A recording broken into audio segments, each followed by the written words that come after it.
முட்டை பொரியல் பண்ண போகிறோம்ப்பா. 5 முட்டைக்கு 2 வெங்காயம், ஒரு பெரிய பச்சை மிளகாய் எடுத்துருக்கோம். 5 டீஸ்பூன் எண்ணெய் போட்டிருக்கேன், கடுகு போட்டிருக்கேன்.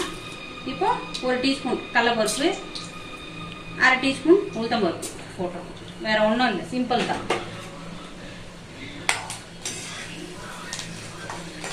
கொஞ்சம் செவந்ததும் ஆனியன் போட்டுக்கலாம். பச்சை மிளகாய் வெங்காயம் 2 ஒன்றா கூட போட்டுக்கலாம். ஸோ வதக்கலாம். நம்ம வெங்காயம் வதக்கும் போது உப்பு கொஞ்சம் போட்டுட்டோம்னா நல்லா எல்லாத்துலேயும் கலந்துடும். அதனால் நம்ம இப்போ உப்பு போட்டுக்கலாம். 1/2 டீஸ்பூன் உப்பு போடுறோம். உங்களுக்கு வேணும்னா நீங்கள் மஞ்சள் பொடி போட்டுக்கலாம், வேண்டாம்னா விட்டுடலாம், உங்கள் இஷ்டம்.